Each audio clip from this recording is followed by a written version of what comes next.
새날을 여는 새벽 말씀 나눔입니다. 오늘은 2023년 10월 26일 목요일이고 말씀을 전하는 저는 강민 목사입니다. 오늘 우리가 함께 나눌 말씀은 사도행전 9장 1절로부터 7절까지 말씀입니다. 사도행전 9장 1절로부터 7절입니다. 사울이 주의 제자들에 대하여 여전히 위협과 살기가 등등하여 대제사장에게 가서 다메섹 여러 회당에 가져갈 공문을 청하니 이는 만일 그 도를 따르는 사람을 만나면 남녀를 막론하고 결박하여 예루살렘으로 잡아오려 함이라. 사울이 길을 가다가 다메섹 가까이 이르렀더니 후련히 하늘로부터 빛이 그를 둘러 비추는지라. 땅에 엎드려져 들으니 소리가 있어 이르되 사울아 사울아 내가 어찌하여 나를 박해하느냐 하시거늘 대답하되 주여 누구시니이까? 이르시되 나는 내가 박해하는 예수라. 너는 일어나 시내로 들어가라. 내가 행할 것을 내게 이를 자가 있느니라 하시니 같이 가던 사람들은 소리만 듣고 아무도 보지 못하여 말을 못하고 서 있더라. 사도행전 9장 1절로부터 7절까지 말씀입니다. 오늘 말씀은 올해 2023년 3월에 했던 똑같은 본문으로 말씀을 나누었던 설교의 이야기를 다시 한번 구성하여 여러분들과 나누기를 원합니다. 그러니 한번 들었던 설교인 것처럼 들리시더라도 다시 한번 들어봐 주시기를 부탁드립니다. 사도행전에서 사울이 등장한 것은 7장부터입니다. 스데반 사건의 말미에 7장 57절 그들이 큰 소리를 지르며 귀를 막고 일제히 그에게 달려들어 성 밖으로 내치고 돌로 칠세 증인들이 옷을 벗어 사울이라 하는 청년의 발 앞에 두니라. 그리고 스데반이 죽자 8장 1절에 사울은 그가 죽임을 당함을 마땅히 여기더라. 이어서 8장 3절에 가시면 사울이 교회를 진멸할세 각 집에 들어가 남녀를 끌어다가 옥에 넘기느니라 라고 되어 있습니다. 여기까지 우리가 이해해야 9장 1절이 조금 더 분명하게 우리 가운데 들려옵니다. 9장 1절과 2절은 다음과 같이 고백합니다. 사울이 주의 제자들에 대하여 여전히 위협과 살기가 등등하여 대제사장에게 가서 다메섹 여러 회당에 가져갈 공문을 청하니 이는 만일 그 도를 따르는 사람을 만나면 남녀를 막론하고 결박하여 예루살렘으로 잡아오려 함이라. 말씀을 준비하며 두 가지 단어에 우리는 집중해야 할 필요가 있습니다. 첫 번째 단어는 1절에 나오는 여전히라는 단어와 3절에 나오는 후련히라는 단어입니다. 사도행전 7장부터 9장까지 진행되는 동안 시간이 얼마나 지났는지는 모르지만 스데반의 죽음이 있었고 예루살렘에 박해가 있었고 그 박해를 피해 성도들이 피신하는 일들이 있었고 집사들이 여러 지역을 다니며 복음을 전하는 사건이 이어졌습니다. 그러니 짧지 않은 시간이 지난 것은 분명합니다. 그런데 성경은 그 와중에 사울이 여전히 살기가 등등했다라고 이야기합니다. 사울의 이러한 모습은 대체로 자의식이 강하고 자기가 하는 일에 사명감을 느끼고 내가 하는 일이 옳다고 여기는 사람 또 무엇이든지 열심을 내는 사람들의 전형적인 태도입니다. 내가 옳다는 것에 대한 확고한 믿음이 있기에 이들은 여전히 분노할 수 있는 겁니다. 일반적으로 우리는 세상의 중심에 나를 두고 생각합니다. 세상을 바라보는 시선이나 세상을 판단하는 기준이 나 자신의 가치관이라는 거죠. 그리고 우리가 하는 착각 중에 가장 큰 착각 중 하나는 내가 나의 삶을 만들어 간다라고 생각하는 겁니다. 물론 삶의 여러 가지 일들 가운데 우리가 주도적으로 행하기도 하고 창의적으로 행동하며 만들어가는 부분들이 존재합니다. 이야기가 더 진행되기 전에 제가 말씀드리는 것은 제가 운명주의자거나 예정주의자들이 말하는 것 같이 이미 당신의 운명은 정해져 있고 당신은 어떤 일들이 일어날 거라고 예정되어 있습니다. 이런 얘기를 전하려고 하는 것이 아닙니다. 그래 여러분들 오해하지 마시고 들어보시기 바랍니다. 그런 종류의 이야기가 아니라 우리의 삶은 내가 만들어가고 이루어가고자 하는 것보다 나도 생각하지 않게 나에게 이루어진 일들이 훨씬 더 많다는 겁니다. 가장 먼저는 출생입니다. 내가 태어나고 싶다라고 생각해서 태어난 사람은 여기 아무도 안 계실 겁니다. 태어나는 것, 이것조차도 우리에게 주어진 일입니다. 그리고 출생과 마찬가지로 죽음 또한 마찬가지입니다. 어떠한 자발적으로 나의 목숨을 끊지 않는 이상 우리는 죽음도 선택할 수 있는 것이 아니라 나에게 주어지는 것으로 받아들이게 됩니다. 사실 우리네 인생에서 가장 실패하고 후회하는 것은 아이러니하게도 내가 결정하고 선택한 일들에 대한 것들입니다.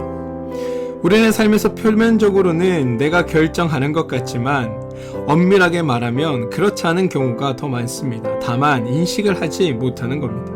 학교를 진학할 때 학교를 결정하는 것이나 취업을 위해 직장을 결정할 때 또는 결혼을 위해 배우자를 선택할 때 가장 자주 하고 가장 많이 듣는 권고는 좋은 것, 잘하는 것, 맞는 것, 마음과 맞는 사람을 찾는 것, 너의 적성에 맞는 것, 이런 말들입니다.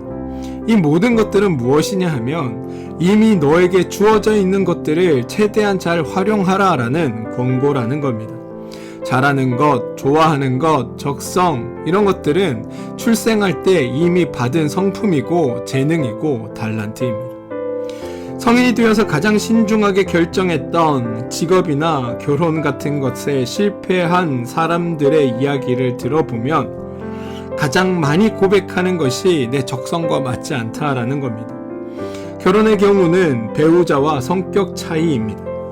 이 말은 결국 자기가 되어진 것을 넘어서지 못했다라는 고백이기도 합니다. 결국 우리는 없는 것을 만들어내는 삶을 살기보다 주어져 있고 있는 것을 활용하는 삶을 사는 것에 불과하다라고 말할 수도 있습니다. 이건 너에게 주어진 삶을 네 운명으로 받아들여라 이런 얘기를 하는 게 아닙니다. 제가 말씀드리고자 하는 바는 하나님께서 각 사람에게 얼마나 적합하게 삶을 부여하셨고 모든 사람이 함께 다양하고 풍성한 삶을 살도록 배려해 놓으셨는지 우리는 이것을 잘 살피며 살아야 한다라는 말씀을 드리고자 함입니다. 그런데 우리는 일반적으로 이렇게 생각하지 않습니다. 내가 이렇게 살고 있는 것, 이건 나의 능력, 나의 성취라고 생각한다는 겁니다.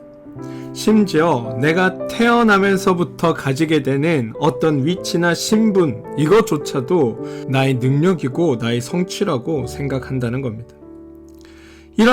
그런 마음으로 살아가는 사람들, 그런 사람들의 행동은 더불어 함께 살도록 하나님이 배려하신 것들을 가지고 우리의 삶을 불행하고 공고하게 만들어버리는 어리석은 행동입니다. 그리고 오늘 바울이 실제로 그런 삶을 살았던 인물의 대표적입니다. 하나님으로부터 받은 것들을 가지고 여전히 완고하고 공고한 사람으로 하나님의 사람을 박해하는 일에 앞장서는 사람, 그러면서도 그게 하나님의 뜻이라고 굳건히 여기며 참 메시아가 누구인지도 모른 채 자신의 옳음만을 강조하며 살아가던 사람, 그가 바로 사울이었습니다. 그런 그가 다메섹의 눈이 먼 것, 이것도 생각해보면 하나님을 위한다는 그가 참으로는 실제로는 하나님을 보지도 못하고 하나님을 알지도 못하고 오히려 자신의 생각과 아집에 사로잡혀 하나님의 뜻을 대적하는 삶을 살았던 실제로는 맹인과 같은 삶이었음을 드러내는 장치로 성경이 우리에게 설명하고 있다라고 봐도 무방해 보입니다. 그런데 여러분, 그런 사울에게 일어난 일은 오늘 우리에게 참 많은 것을 생각하게 해줍니다. 사실 사울처럼 사람의 사람됨, 다시 말해 주어진 것에 감사하지 못하고 스스로 삶을 만들어간다고 여기며 자신의 본분도 모른 채 고집과 아집에 사로잡혔던 그가 하나님으로부터 심판을 받고 벌을 받아야 할 것처럼 보이는데 그는 오히려 하나님의 방문을 받습니다. 어떻게 된 일일까요? 자신의 본분도 모르고 자기에게 주어진 것임에도 자신이 다 행하는 것처럼 살던 바울에게 하나님은 심판하시고 정죄하시고 불행을 주실 것 같은데 주님이 그를 찾아가셔서 만나 주셨다라는 것, 매우 이상하지 않으십니까? 그런데 여러분, 그게 우리를 대하시는 하나님의 모습이기도 합니다. 우리 또한 바울처럼 살고 있지 않습니까? 우리의 고집과 아집과 우리의 생각대로, 또한 내가 내 삶을 개척해가고 내 삶을 만들어가고 하나님은 내가 필요한 것들을 해결해 주시는 분 정도로 여기고 살아가는 우리에게 오늘 하나님은 찾아오셔서 자신의 은혜를 베푸시고 그런 우리를 구원하길 마다하지 않으시는 분이라는 것, 이게 성경의 고백이며 바울을 찾아간 주님의 이유이기도 합니다. 3절은 이렇게 고백합니다. 사울이 길을 가다가 다메섹 가까이 이르더니 호련히 하늘로부터 빛이 그를 둘러 비추는지라. 3절에서 가장 집중해야 하는 단어는 호련이라는 단어입니다. 이 단어에 우리가 집중해야 되는 이유는 다음과 같습니다. 하나님의 은혜는 우리의 자격이나 조건과 관계없고 우리가 하나님을 사모하고 얼마나 하나님의 제자로가 되기 위해 준비했는지와도 관계없다라는 겁니다. 우리 입장에서는 알지도 못했고 우리 입장에서는 기대도 하지 않았고 우리 입장에서는 바라고 원하지도 않았는데 전적으로 하나님의 긍휼하심과 사랑하심으로 말미암아 주어지는 것이 하나님의 은혜라는 겁니다. 그래서 하나님께서 행하시는 그 하나님의 사건은 언제나 우리에게 호련히 임하는 겁니다. 제가 전에 쓴 원고에 보니 멋있는 말로는 호련히, 조금 순박한 표현으로는 좋을지에 매우 우아한 말로는 은연중에, 매우 논리적인 표현으로는 까닭없이, 매우 신앙적인 표현으로는 은혜로라는 말을 적었습니다. 말 그대로입니다.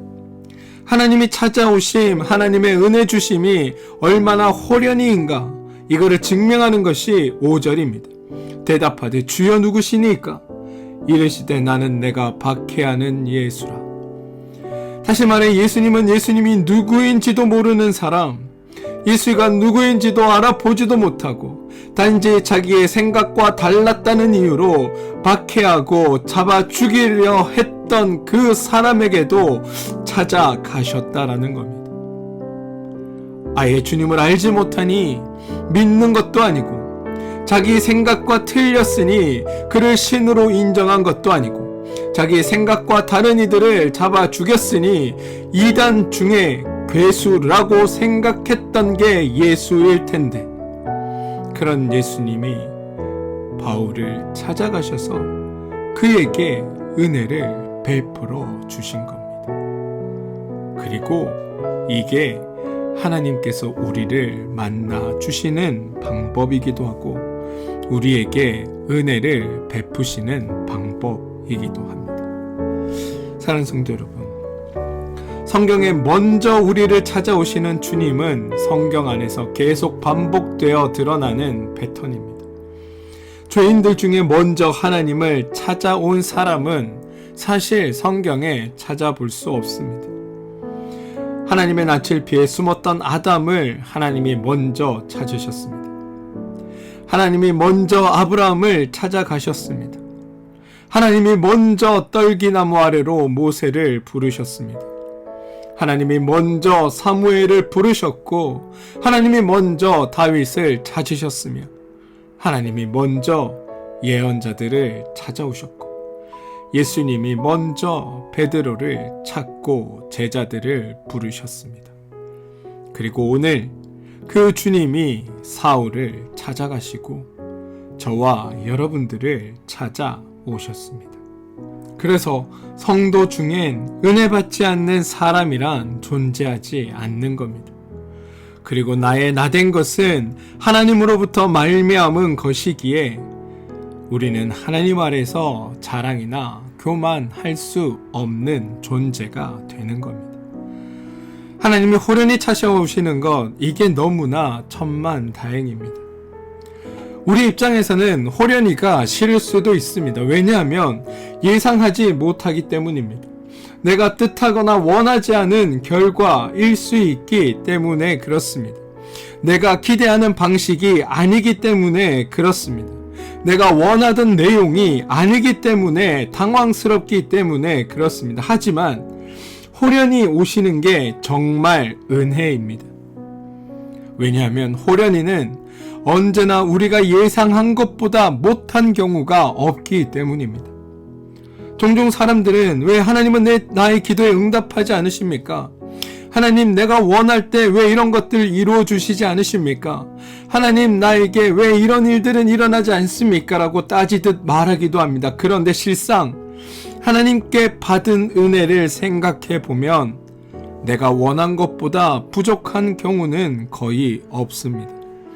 내가 모르는 것을 먼저 해주셔서 내가 필요한지조차 깨닫지 못하게 하시기에 그 일들이 내게 필요한 건지 또 그 일들이 내게 그다지 커 보이지 않을 뿐입니다. 그런데 일단 은혜를 받고 난 후 받은 은혜를 헤아려 보면 어마어마하게 귀하다는 것에 깜짝 놀라게 됩니다. 그래서 호련히 주시는 그 은혜가 더 크고 더 귀하다는 것을 알게 되는 겁니다. 사랑하는 성도 여러분, 우리는 사실 바울처럼 여전한 존재들입니다. 나의 오름에 집중하다 하나님의 은혜를 잃어버리곤 하기 때문입니다. 나의 오름에 머물다 하나님의 은혜를 보지 못하기 때문에 그렇습니다. 나의 생각과 나의 기준에 사로잡혀 하나님의 은혜를 너무나 당연한 것처럼 혹은 내 수고와 내 노력으로 말미암아 내가 성취한 것처럼 느끼기 때문에 그렇습니다. 그런데 이런 우리를 하나님은 호련히 찾아오십니다. 그리고 너무나도 큰 은혜를 우리 가운데 베풀어 주십니다. 심지어 내가 기대하거나 바라지 않았던 것을 원래 내 것인 것 마냥 나에게 아낌없이 베풀어 주신 분이 우리의 하나님이라는 겁니다. 내가 나의 것에만 매달려 있을 때도 하나님은 호련히 찾아오셔서 우리를 은혜의 자리로 이끌어 가십니다. 그게 하나님의 은혜이고 하나님의 일하심입니다. 사랑하는 성도 여러분, 부디 바라기는 우리가 이러한 여전함에서 벗어나길 소망합니다. 그리고 호련히 찾아오신 하나님의 은혜에 항상 감사와 찬양으로 주님을 높여드리기를 소망합니다. 주님은 한결같이 우리를 사랑하시며 한결같이 우리가 하나님 안에서 참되고 복된 삶을 살아가길 바라시는 분이 우리의 하나님이십니다. 그리고 그 하나님이 오늘도 호련히 우리 가운데 하나님의 은혜를 베푸시고 하나님의 사랑으로 함께 하십니다. 부디 여러분들을 향한 하나님의 은혜를 아시고 여러분들에게 베푸신 하나님의 그 은혜를 누리시고 하나님의 그 사랑에 감사하며 살아가는 신앙인들 되시기를, 그리하여 하나님 때문에 행복한 믿음의 삶을 사시는 여러분들 되시기를 주님의 이름으로 축원드립니다. 함께 기도하겠습니다. 하나님, 우리는 여전함의 자리에서 벗어나지 못합니다. 하나님의 은혜가 우리 가운데 있음에도 불구하고 그것을 보지 못하고 하나님의 도우심이 우리의 삶을 인도하고 있음에도 불구하고 그것을 깨닫지 못하고 내 생각과 내 고집과 내 아집에 사로잡혀 여전히 하나님의 뜻마저도 깨닫지 못하고 살아가는 존재가 우리입니다. 심지어 내 기준에 따라 생각하고 판단하다 보니 여전히 하나님과 멀리 떨어져 가는 게 우리의 존재임을 주님 앞에 고백합니다. 하나님, 이런 저희를 불쌍히 여겨주시고 이런 우리를 긍휼히 여겨주시옵소서. 그런데 주님은 이런 우리를 호련히 찾아와 주시는 분으로 오늘 성경은 우리에게 알려줍니다. 우리에게 참 하나님을 발견할 수 있는 은혜를 주시고 참 지혜를 가지도록 말씀을 들려주셨으며 복되게 살도록 우리의 삶에 참 소망이 되어주시는 분이 호련히 찾아와 만나주시는 하나님이라고 오늘 우리에게 성경은 이야기합니다. 바라기는 우리가 그 하나님의 은혜를 깨닫게 하시고 그 은혜에 감사하며 살게 하시고 하나님 때문에 행복한 믿음의 삶을 사는 오늘 우리가 되게 하여 주시옵소서. 예수님의 이름으로 기도합니다. 아멘.